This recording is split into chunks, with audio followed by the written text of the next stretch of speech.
Olá, estamos começando agora o painel O Papel Social das Marcas e Empresas. Meu nome é Ana Queiroz, eu tenho uma consultoria de estratégia e posicionamento de marketing, chama-se Mundo Real, e estamos aqui com Tatsu, que é diretor dos cursos de pós-graduação, diretor nacional do curso de pós-graduação da SPM. E temos aqui Paulo Cavalcante, empresário, presidente da Associação Comercial da Bahia e ativista de transformação social e cidadã. Espero ter apresentado vocês certo. E ao longo do nosso papo, vocês podem ir também contando um pouco mais da experiência de vocês e da trajetória profissional. Para a gente começar a aquecer aqui o nosso Screencast, que é um oferecimento da Zygon, né, esse painel, eu queria começar aquecendo, trazendo um ponto, né, onde a gente está vivendo no mundo uma era de transição do capitalismo de shareholder, né, que é aquele capitalismo que ele é o trabalho da empresa todo voltado para o retorno, né, ao seu acionista. A gente está na transição do shareholder para o capitalismo de stakeholder, né, onde todas as partes interessadas, todos os públicos da empresa estão envolvidos no processo e tem grande importância, né, e precisa ser bom para todo mundo. É um processo longo, né, é um processo onde alguns estão mais avançados e outros estão menos avançados e outros nem começaram, mas é muito importante que a gente esteja dando passos, né, a cada dia e, enquanto sociedade, para a gente conseguir evoluir, né? Então, nesse processo, eu abro aqui para quem quiser começar, perguntando assim, como é que vocês veem, né, hoje o papel social das empresas, como é que as empresas estão trabalhando isso, né, dentro dessa transição do shareholder, né, com a visão do acionista, para uma visão mais ampla de todos os stakeholders. Como é que as empresas podem, devem, e as que estão fazendo isso, como é que estão? Quem quer começar? Uma pergunta um pouco ampla no início. Eu prefiro escutar o professor. Obrigado. É um prazer estar aqui com você, Paulo, um prazer estar aqui com você, Ana. Prazer falar para vocês sobre um assunto, acho que tão importante, como você colocou, dentro de uma dimensão de transformação, de mudança, e mesmo de uma vivência de um ambiente muito complexo como esse que a gente está vendo acontecer. Eu acho que nos últimos anos a gente viu acelerar uma série de agendas muito positivas, mas que ao mesmo tempo trazem uma complexidade maior para quem está lidando com tantas variáveis dentro de um dia a dia, que varia muito também, né? Que é muito diferente de tamanho de negócio, determinados setores, indústrias, interações. Então, a gente está vivendo uma ebulição, um grande caldeirão, e estamos tentando nos equilibrar, né, nele. Agora, uma questão importante que eu queria trazer no início, para esquentar mesmo essa conversa, é que você perguntou, né, como é que as empresas estão se colocando diante desse desafio, como é que as empresas estão olhando essa relação do seu papel social e do papel social da sua marca, da marca que representa. E eu acho que estão lidando com dificuldade. Por quê? E por que eu estou enfatizando a dificuldade? Né, parece óbvio, mas não é. A gente vê relatórios muito bonitos ao final do ano, com uma série de indicadores positivos. A gente vê uma série de empresas colocando nas suas peças de comunicação, nas suas campanhas, muitos elementos que fazem parte hoje de uma pressão evidente da sociedade, mas não só dela, de uma pressão do mercado financeiro, de uma pressão do novo mercado na Bolsa de Valores, aquelas que têm capital aberto, precisam demonstrar e comprovar nos seus relatórios a sua preocupação social ou o papel social da sua marca. Perfeito. Mas não é, apesar do quadro ser muito bonito, a prática não é tão simples assim. Não estou nem dizendo que as empresas hoje, e a gente fala de empresas, né? Acho que o Paulo vai falar sobre isso com mais propriedade até. A gente está falando desde empresas grandes, gigantescas, até o pequeno empresário ou até o trabalhador informal, que ele não pode ser considerado um empresário, ele não é considerado um empresário nas estatísticas, mas ele é um componente fundamental no giro da roda econômica da nossa sociedade. estamos falando de realidades muito diferentes, num país muito diverso, num país com uma série de distâncias entre essas situações que nos fazem olhar essa situação do papel social das empresas, das organizações, com um grau de preocupação muito grande. Não estamos todos no mesmo lugar, não temos uma realidade homogênea. Eu diria que estão lidando, sim, com dificuldades. E essas dificuldades estão exatamente no quanto a gente vai conseguir, né, essas organizações vão conseguir sair dessa armadilha de simplesmente querer uma foto bonita nos seus documentos. É preciso ser responsável socialmente, né? O equity da marca está no valor dessa marca para os consumidores, para os fornecedores, para os parceiros, para a sociedade em geral. E o equity não está só no retorno, né? O retorno ele é importante, ele não vai deixar de ser importante, porque sem o retorno financeiro as organizações não vão conseguir pagar os seus colaboradores, não vão conseguir contratar fornecedores, não vão conseguir estabelecer seus contratos, não vão sobreviver. Agora, ele não está sozinho. É uma dimensão. É uma dimensão. Agora, você ser responsável, uma marca ser responsável socialmente, não basta que ela conte uma bonita história para o seu consumidor, até porque hoje ele já está um pouco mais sensível a isso. É preciso que ela respeite os concorrentes, é possível que ela respeite a cultura local, porque marcas são representadas em diferentes dimensões, geográficas, inclusive, num país como o Brasil, isso é cada vez mais importante. Então, assim, só a minha fala, acabei me estendendo, desculpa, Paulo, mas era para dizer, ótimo. Eu acho que elas não estão lidando com dificuldade, é a resposta que eu queria te dar. Na sua visão, Paulo, coloque aí para a gente. Bom, eu achei excelente, né? Eu ficar aqui ouvindo não teria problema nenhum.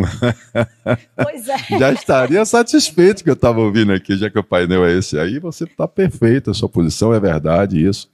Quando a gente coloca essa nova filosofia social e política que a gente chama de conscientizar, participar e transformar, ou seja, a consciência cidadã participativa transformadora, é exatamente isso. A gente não pode só imaginar sem complementariedade, né? Você tem o ESG, você tem as normas, você tem aquelas questões que as grandes empresas precisam e o mercado exige dela e ela tem que correr atrás de fazer. Mas a gente precisa, como eu falo, ter outro olhar. O olhar do macro. A gente precisa levantar o tapete e ver que o nosso mundo, né, ele não é feito só com as grandes empresas, né? Essa é o que eu chamo, quando eu falo exatamente do ativismo da função social da empresa. A gente no Brasil, pelo menos no Brasil, a gente tem uma Constituição maravilhosa, né? Uma Constituição solidária, uma Constituição cidadã, mas quantos brasileiros têm sentimento de pertencimento e unidade para entender isso? Nós temos uma questão da consciência negra, da mulher, nós temos tantos movimentos assim que as marcas às vezes tentam ir por esse caminho para mostrar que efetivamente elas estão dentro do momento, né, do mundo, mas na realidade a gente precisa de muito mais. E é isso que a gente está trazendo também na Associação Comercial da Bahia, da Bicentenária Associação, exatamente essa visão. Como é que uma associação de classe empresária está fazendo núcleo de educação pública, segurança pública, inclusão social, terceiro setor, né? Isso é saúde, não existe prosperidade de nenhuma empresa, nenhuma marca, sem a prosperidade do povo, da sociedade, de todo o povo. E aqui no Brasil eu chamo a atenção exatamente desse sentimento de pertencimento à unidade, da cidadania.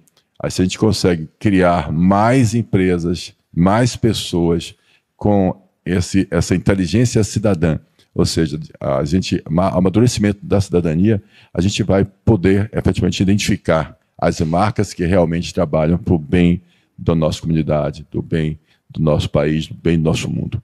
É isso aí que eu penso. Beleza, excelente.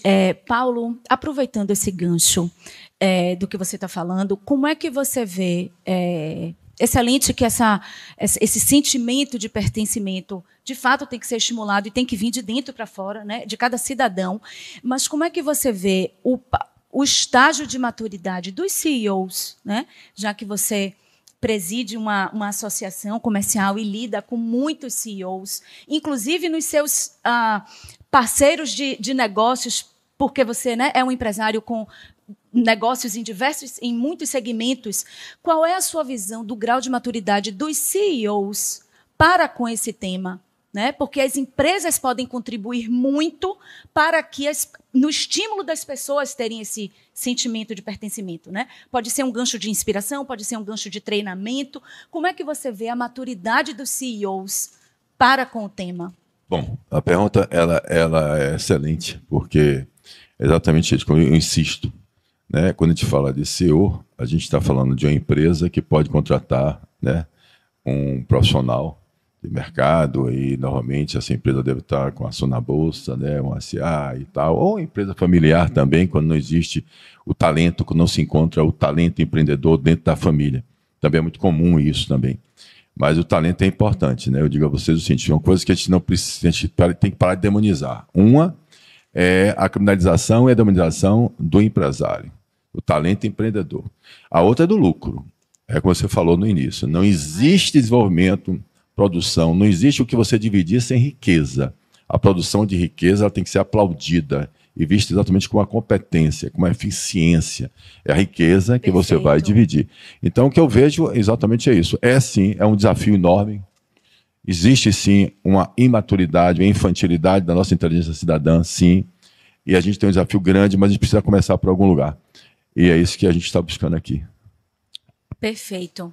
Eu queria concordar totalmente com o Paulo. Eu acho que tem um passo antes da questão dos CEOs, né, de quem dirige, das lideranças, que é exatamente o grupo com o qual essas lideranças lidam. Então, quanto mais a gente desenvolver uma consciência cidadã, mais menor será o trabalho de fazer, mesmo que o CEO às vezes queira, ele não consegue implementar, e mais CEOs a gente vai ter também formados com essa inteligência cidadã. E aí eu tenho um ponto nesse sentido que vai desde o CEO, como o Paulo colocou, de uma grande empresa, até vou chamar de empresário, ou do CEO dele próprio, que é o empresário de uma pequena empresa, é o dono de uma pequena empresa, ou de uma organização, né, de menor porte. Independente do tamanho, eu acho que a gente pode sim trabalhar com uma responsabilidade social para aquilo que a gente está fazendo, mas que, novamente, precisa ser demonstrada e precisa ser desenvolvida como uma cultura daquele ambiente profissional. Porque se no ambiente profissional a organização, o CEO diz assim, olha, nossos valores são diversidade, respeito ao próximo, enfim, uma série de valores que a gente vê aí aparecerem, né, comumente, mas o colaborador, o funcionário, na prática, vê que a empresa tem, por exemplo, os seus colaboradores diretos e lida com um conjunto de colaboradores terceirizados, né? Estava dando esse exemplo na nossa conversa ali. E muitas vezes isso é comum acontecer, você tem tratamentos muito diferentes entre esses colaboradores. Então você tem, na mesma organização, pessoas trabalhando em conjunto, só que pela razão de um grupo estar ligado a uma outra companhia, né, que tem um contrato de terceirização, eles têm um tratamento diferente.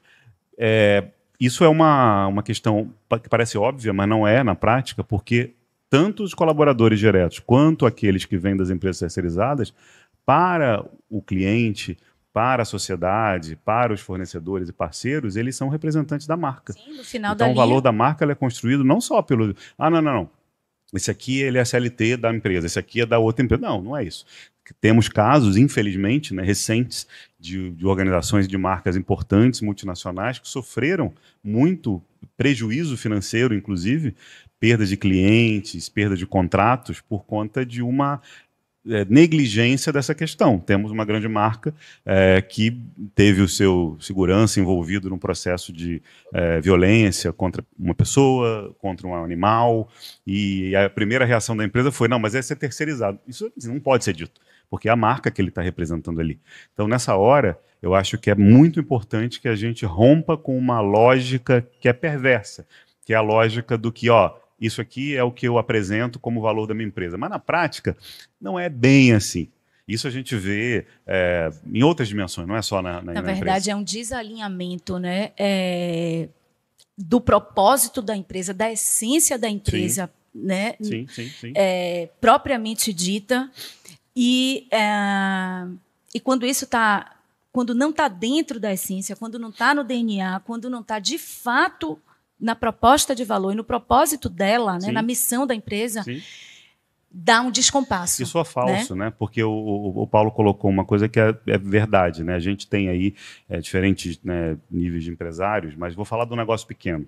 Um restaurante, por exemplo. Às vezes você entra no restaurante e o restaurante está lá. Não, nós aqui somos socialmente responsáveis, ambientalmente responsáveis, não temos mais cardápio em papel. Cardápio no QR Code, né? Aí você vai lá. Ah, muito bem, ótimo. Aí você olha, o restaurante não tem acessibilidade, tem escada, não tem rampa, o restaurante não tem um cardápio em braille, o restaurante não tem uma atenção específica a determinadas coisas, mas ele precisa dizer que ele é ambientalmente responsável porque não tem o cardápio em papel. Então, tem empresas que, vou voltar ao que o Paulo colocou lá no início, tem empresas que não podem, nem conseguem se preocupar com essa dimensão global do aquecimento e etc., porque elas têm que viver o dia a dia. Mas esse dia a dia pode ser vivido dentro do dia a dia dela, de uma forma responsável, sim, e ela não percebe. O empresário fala assim, mas eu não sou uma empresa grande, eu não vou me preocupar com aquecimento global, com as questões da diversidade, políticas públicas, se eu tenho que pagar o meu folha amanhã de funcionários. Só que ele não percebe que para pagar a folha ele tem que ter cliente, para ter cliente ele tem que ter um alinhamento com o propósito do perfil. Ele desperdiça menos a própria comida que ele... tudo isso faz parte de uma ou cadeia. Tratar mal e o funcionário, exatamente. Ou colocar, no caso do restaurante, colocar o funcionário no ambiente de trabalho insalubre, com uma temperatura altíssima. E qual é a responsabilidade social que essa marca tem, que essa organização tem? Exatamente. Aí eu poderia, se você me permitir, claro, complementar um pouquinho ao meu amigo, dizer o seguinte... Quando eu falo que a gente precisa ter um olhar e expandir um pouco mais isso, você veja quantos restaurantes são formais. Né? Quantos restaurantes são formais? Quantos restaurantes... quando você falou da questão que a gente usa uma técnica que chama de empresas integradas, a gente integra todas elas baseado num único RH. Mesmo a pequena que não tem RH, mas se a CNPJ trabalha dentro de um grupo, ela está integrada às normas do próprio RH, da empresa maior que tem a marca mais importante, mais impactante.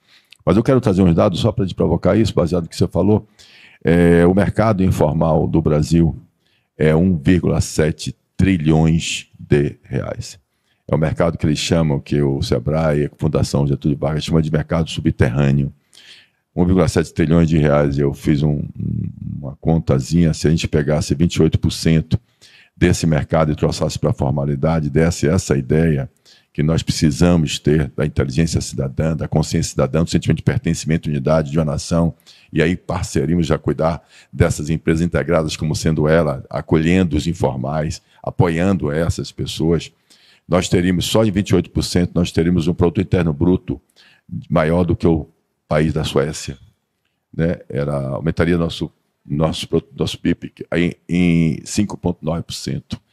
E a gente está falando de reforma tributária, falando de tantas questões e quantas pessoas podem contribuir, apesar de pagar no consumo. Só para contribuir com a sua pensão. Perfeito. No início do dia e no final do dia, a gente está falando sobre pessoas, né? Então, assim, é de onde a gente começa, onde a gente termina, e o meio do dia é sobre pessoas também, né? E Paulo, enfim, tem um livro, né, que fala, inclusive, sobre isso, reflexões, e aí isso é da minha conta, né? Vou ler, de fato, é sobre as reflexões sobre a cidadania participativa, né? E como a gente pode transformar, e eu imagino que o livro perpasse, que pode começar por mim, né? Eu imagino isso. Fala um pouquinho, Paulo, assim, da sua inspiração para escrever esse livro, e como você, né, enxerga o potencial dele, de fato, para ajudar nessa mudança, nessa transformação. Exatamente. A questão toda passa bem rápido por um grande acidente que aconteceu com a minha Sazil, distribuidor de produto químico, que a gente conseguiu sair de uma história de uma empresa fundo de quintal, né, para a terceira maior distribuidora de produto químico do Brasil, Sazil, distribuidor de Braskem, de grandes empresas do Brasil, de produto químico, e a gente foi destruído por um equívoco do próprio Estado, que eu chamo de autocanibalismo estatal, quando o Estado come-se, o Estado destruiu quem tinha gerado 2.000 e tantos empregos, quem pagava, quem era suporte de receita do Estado da Bahia, quem já fazia a sua função social, né, a função social da empresa. E foi destruído, eu tive que repensar. exatamente provocado por isso, né? Eu disse, bom, e agora? Será que vai acontecer com os outros? A gente vai continuar no país desse? E aí foi o que eu fiz. Fui atrás exatamente de transformar, virou significado e propósito de minha vida, transformar o Brasil, não só pensando nas empresas formalmente estabelecidas, mas pensando na nossa nação. E aí veio a ideia do sentimento de pertencimento, das reflexões da democracia participativa, do sentimento de pertencimento e unidade que o brasileiro não tem, da falta de cobrança que está na nossa Constituição Federal, da educação pública com eficiência. Imagine como seria boa até para as empresas. Se você tivesse um plano de saúde, não precisaria você ter uma saúde pública eficiente. Se você tivesse um posto de saúde, ou se tivesse uma escola eficiente, se você tivesse uma segurança pública eficiente, se você tivesse a questão da moradia, do saneamento. Então, são essas questões que eu trago, sim, para que a gente juntos, todos nós, empresários, marcas, pensem que a gente precisa olhar um pouco mais, né, com essa questão da inteligência cidadã. Essa é a ideia. Perfeito. Existe um autor, Ana, que acho que fala sobre isso que o Paulo coloca muito bem no livro, que eu também agradeço já e vou ler com muito prazer, mas é um antropólogo que chama Antônio Carlos Martins. Ele escreveu um livro chamado A Cabeça do Brasileiro. O que o livro fala? Exatamente dessa questão do não é da minha conta, porque muitas vezes o cidadão ele diz, olha, numa perspectiva ampla, ele é contra a corrupção, vou pegar esse exemplo, né, que é algo que a gente luta contra, que todo mundo acha que é um mal, e de fato é. Ele é contra a corrupção, ele é contra desviar a finalidade de alguma atividade, ou recurso, ou dinheiro direto, etc. Mas esse mesmo cidadão, muitas vezes, não se incomoda de estar numa fila de banco, enxergar um amigo lá na frente e passar na frente de todo mundo e pagar a conta. Ou ele não se incomoda de conversar com o guarda para que o guarda não o multe se ele cometeu de fato uma infração. Ou de bater num carro parado, estacionado e ir embora sem deixar o nome e o telefone. São pequenas coisas que ele não considera corrupção. Não é que ele faça um delito consciente. Não, eu aqui cometi um delito, sei que eu sou uma pessoa que está indo contra alguma regra e ok. Não, ele não acha que está indo contra, porque ele não acha que é com ele. Então, exatamente. Eu faço essa ligação porque na minha cabeça está muito claro. Isso acontece muito, isso é cultural, isso tem a ver com educação, isso tem a ver com o processo que eu acho que está melhorando. Hoje a gente não se cala mais a determinados incômodos que acontecem hoje num atendimento, ou dentro de um táxi, ou de um Olha Uber, que oportunidade que as marcas têm de ajudar nesse processo, sim. Né, de aculturamento, de inspiração, porque as marcas inspiram, apontam para frente, né? As pessoas se identificam, né? E olha que oportunidade, né? Essa nossa conversa aqui está trazendo, né? Para que eles possam abraçar isso e de verdade, né? E aí eu queria perguntar para você, como é que você, lidando com tantos meninos novos, sim. Né? Uma geração pulsante, né? E numa escola, numa instituição que, enfim, eu sou fã da SPM, eu sou ex-aluna da SPM, e, enfim, admiro bastante o trabalho de vocês. Como é que você está vendo o movimento das novas gerações? O que é que eles valorizam? Para onde é que eles querem ir? O que é que eles enxergam? Né? Como é que eles estão endereçando essa mudança, né? A SPM é uma instituição de 72 anos, né? Fez 72 anos esse ano, nasceu lá em 1951, com um propósito de fato, capacitar e formar o mercado que, naquele momento, trabalhava com um ambiente profissional e uma realidade profissional muito estrangeira, né? Muito pouco nacional. E ali a gente começou a formar um grupo que trabalharia com propaganda primeiro e depois foi ampliando, né? Hoje a SPM tem 9 cursos, é bem maior que isso. Mas a gente nunca perdeu o DNA, que é essa proximidade com a realidade. Essa distância entre a teoria e a prática sempre foi algo que a gente negou desde o início e que está no DNA da escola. E isso, né? Ter a dimensão da realidade, do que está acontecendo, de onde, em que empresas, que tipo de negócio os jovens vão trabalhar ou almejam trabalhar, nos permite observar muito dessas mudanças geracionais que a gente está falando. Então, respondendo a sua pergunta, primeiro eu acho que tem uma coisa importante que é também ligada à nossa fala anterior, que eu percebo as gerações novas deixando de naturalizar mais as coisas ruins que vão para um outro lado, para uma outra direção da questão da consciência cidadã. Naturalizam menos o racismo, naturalizam menos os preconceitos, são mais intolerantes a isso. Isso, na pequena ação individual, vai criando um amálgama para a sociedade. Ou seja, quanto mais gente intolerante a pequenas coisas acontecer, a esses pequenos delitos, melhor será. Tenho filhos adolescentes, um parêntese rápido, e eu fico muito feliz quando eu ouço na minha casa conversas que falam assim, não, mãe, porque isso que aconteceu foi um preconceito estrutural. Isso é...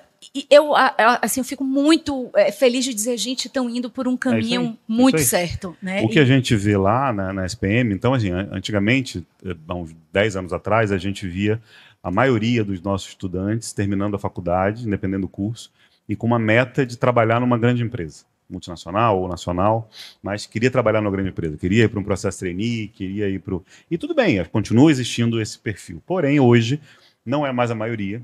A gente encontra uma maioria que quer sair, muitos querem empreender, né? Tem o sonho de ficar rico rápido, de ter uma grande ideia e vender aquela ideia, né? Isso a gente sabe que também é do momento atual. Mas a maioria também não é essa. Eu acho que a maioria está buscando trabalhar por um propósito, pelo seu propósito, e buscando um alinhamento e encontrar um propósito verdadeiro no ambiente de trabalho para onde ele vai. E por isso é que, às vezes, ele acaba entendendo que tem que abrir o próprio negócio, porque ele não encontra. E aí a gente tem um perfil que quer trabalhar, às vezes, numa startup, não como o empreendedor da startup, mas quer trabalhar como um colaborador da startup. Vai ter menos segurança, vai ganhar menos. Ok, mas ele vai construir uma vida mais feliz. Assim. E essa dimensão da felicidade, da satisfação, da autorrealização, eu acho que, novamente, não estou, e concordo plenamente com o Paulo, não podemos demonizar a riqueza, não podemos demonizar a empresa, o lucro, né? E etc. Isso é necessário para a gente fazer uma sociedade acontecer melhor. O problema hoje é que a riqueza não pode ser pela riqueza, né? O lucro não pode ser pelo lucro. O lucro ele tem que ser motor de desenvolvimento de um negócio para que os colaboradores, para que a sociedade, né, aconteça, e para o governo também. Não nos esqueçamos que o lucro gera a riqueza do governo. As políticas públicas vêm, na verdade, das empresas. O governo não cria dinheiro. Ele até pode criar, mas não é o melhor, economicamente falando. Então, eu acho que vejo com muita esperança essa coisa da mudança geracional e o quanto essa consciência cidadã pode, sim, nascer dessas gerações. Também não desconsiderando que a gente tem uma desigualdade gigantesca no Brasil e que eu estou falando de um grupo que é pequeno, seleto, né? Que sai de uma universidade, como outras também, né, boas, em que criam esse ambiente, né, e promovem esse ambiente de troca, etc. Mas a gente tem uma série um grupo muito maior que precisaria de uma política pública educacional de base, não lá na educação superior já, na base, que fizesse uma boa escola de ensino fundamental, né, de ensino infantil, de educação infantil, de fato uma escola cidadã. Eu acho que é o que será o grande responsável por a solução do futuro. Né? Ela não está no final, ela tem que estar lá na base. Excelente. Como é que você vê, Paulo, assim, principalmente, né, assim, o Brasil ele é tão grande e a gente está aqui, né, na Bahia, num estado grande também. Da sua experiência, como é que você vê o jovem, né, essa geração que está aí chegando, qual o olhar deles, qual o nível de consciência cidadã, está crescendo, que mecanismos a gente consegue enxergar de saída? Vamos lá. Eu só tenho 7 anos formado em Direito. Apesar de ter 64 anos de idade, e meus filhos todos são formados, e ter 5 netos, mas eu entrei na faculdade depois do acidente da Operação Alquimia. Eu só tenho 7 anos formado, então entendo o que foi que eu vivi com jovens. Vivi com jovens fazendo direito na Católica, na Federação, Universidade Católica de Salvador, na Federação Presencial. Sim. Uhum. E eu sendo mais velho do que meus professores, né, que está acontecendo aqui agora, sendo mais velho. E isso, eu tive a oportunidade de ver o que eles queriam. Que desafio incrível. Foi interessante, foi uma experiência muito legal. No início, a primeira semestre, logo eu digo, o que é que eu estou fazendo aqui? Mas depois eu digo, não, termine. Vença mais um desafio, que você sabe que você é viciado em vencer desafios. Então vai lá. Paula Máquina, foi o que eu fiz. Então eu via. Isso e vejo agora com a startup também, né, como você falou, na inteligência artificial. Agora, essa é verdade, né? E fosse direito, as pessoas querem fazer concurso para serviço público, 85% querem ser funcionário público em direito. Vem essa expectativa, ninguém quer ser advogado. Bom, mas voltando para o que você colocou, é verdade que o seu negócio é falando da engenharia, vocês estão falando de outros cursos e tudo mais, que é a realidade, o que ela quer fazer, quer ficar rico rápido. E as perguntas que eles mais me fazem quando eu estou indo para as escolas públicas, né? Eu estou indo exatamente conversar com os alunos das escolas públicas, com os professores da escola pública. Eu acho que eu estou tentando levar exatamente a importância para elas se empoderarem, os professores da escola pública, entenderem que são eles. Por eles é que passam a maioria dos filhos do Brasil. E eles podem transformar o nosso país e transformar essas pessoas em grandes empresários, que é o que eu acredito, né? Entenda que eu também coloco minha história, né? Minha história passa por isso. Eu sou filho de caminhão, professor primário, eu carreguei lixo no lixo de Salvador, papelão velho, vim de verdura, livro, para fazer o que eu fiz. Então, por que outros? E tem vários empresários raiz com o mesmo talento que eu e conseguindo fazer isso, e várias histórias de grandes marcas hoje. Então, eu acho que você está corretíssimo nessa ideia e levar essa ideia, levar esse sentimento de pertencimento, principalmente, entender que eles podem fazer isso perto de casa, dentro de casa, mesmo que não tenha uma escola, mas eles podem, né? Eu vejo isso acontecendo com vários alunos, várias pessoas ficando, inclusive, muito ricas, exatamente usando até a tecnologia para botar uma influência e vender e ganhar dinheiro para caramba, né? Então, acho que você está certo, mas eu acho que é por aí. Agora, o que nós estamos fazendo é exatamente acolhendo e trazendo esses empresários raiz para que a gente possa dar essa orientação acadêmica para que eles possam sobreviver e perder o medo do Estado. Eles morrem de medo de se formalizarem. Perfeito. Vamos para um último bloco, assim, que é sobre um assunto que é justamente nesse momento de transição, né? Que é o que é verdade e o que é o greenwashing, né? Que a gente... E às vezes o greenwashing acontece até por um desconhecimento, por uma não profundidade, né, de conhecimento do assunto. Né? Então, fez ali a campanha de doação de alimento do final de ano. Eu tenho um programa de responsabilidade social, de sustentabilidade. Opa, menos, né? Porque eu vou utilizar isso, fazer uma campanha. Isso não é só empresa pequena, não, viu? Isso é empresa de todos os tamanhos. Então, como vocês veem esse momento? E toda a transição, todo o processo, né? Pela primeira vez, né, tem um professor que eu adoro, assim, um estudioso chamado Dado Schneider. E ele diz que... Já conhecem Dado Schneider? Pela primeira vez nós estamos convivendo muitas gerações juntas, né? Então, você tem um número de gerações convivendo ao mesmo tempo como nunca houve, né? E isso traz uma série de desafios, questões. Então, está todo mundo aprendendo, está todo mundo tentando evoluir, né? Uns com mais seriedade, outros com menos seriedade, uns com mais conhecimento e com mais acesso a conhecimento, e outros com menos. Como é que vocês veem hoje esse processo de verdade / greenwashing / a sociedade também, talvez, sendo mais crítico, né? E tendo um grau de consciência maior para dizer, epa, meu filho, aqui não cola, não. Como é que vocês veem isso? Bom, eu vou pegar duas partes que a gente falou aqui. Uma no início, eu disse isso no início, né? O quanto é que as empresas hoje têm a preocupação de colocar os dados nos seus relatórios. Isso estou falando de empresa grande, que tem relatório. Mas também as pequenas, como um restaurante e tal, têm preocupações com essas questões de cardápio, mas não tem com as reais, né? Então, acho que isso é um ponto, eu diria que hoje é um grande problema. Mas a solução dele passa pelo que o Paulo levanta, da consciência das pessoas, do quanto a sociedade vai ser o elemento de pressão que vai fazer essas empresas não ficarem restritas ao quadro bonito. Porque na hora que você tem uma organização que faz uma propaganda ou uma campanha colocando lá, ou contrata de acordo com critérios ou com política de diversidade, não, eu vou contratar um funcionário, ou essa vaga aqui é aberta para esse grupo, aí no final diz assim, não achei pessoas desse grupo, mas não achou porque talvez não esteja buscando nos lugares corretos. Ou contrata o grupo e coloca dentro da empresa para cumprir novamente o relatório, mas na prática os cargos destinados àquele grupo são cargos já pré-definidos. Aquela pessoa não pode ascender dentro da empresa como as outras. Então, tudo isso faz parte de uma lógica existente.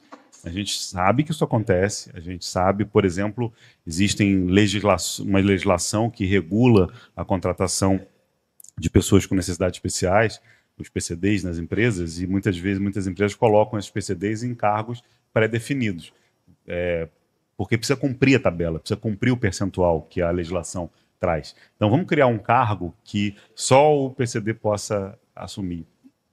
Que grau de maturidade isso é um máximo. Social washing, porque exatamente. Você não está fazendo uma inclusão verdadeira. Né? Você está fazendo uma contratação, mas não uma inclusão. Você reforça o diferente pelo mau sentido, ou seja, você deixa mais delimitado ainda a separação negativa entre um grupo e outro. Você não inclui, você mantém separado. Exatamente. Ou até separa mais e o objetivo real da coisa ela não acontece. Sim. Perfeito. Bom, eu diria, para ajudar também, o seguinte, que é o que eu trago também.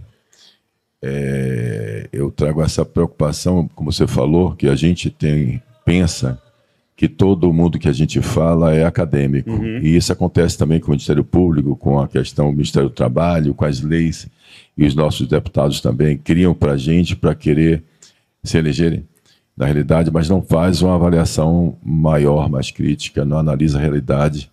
E a gente vê muito isso, né? A gente é da cultura nossa, a gente quer ter um lugar, a gente tem uma seleção, em tudo na vida a gente tem uma seleção, até no céu, quando tem São Pedro lá, esperando ver se você vai entrar, se ele vai abrir as portas para você ou não, né? Ou se você vai lá para baixo. Então, qual é a questão? Isso existe.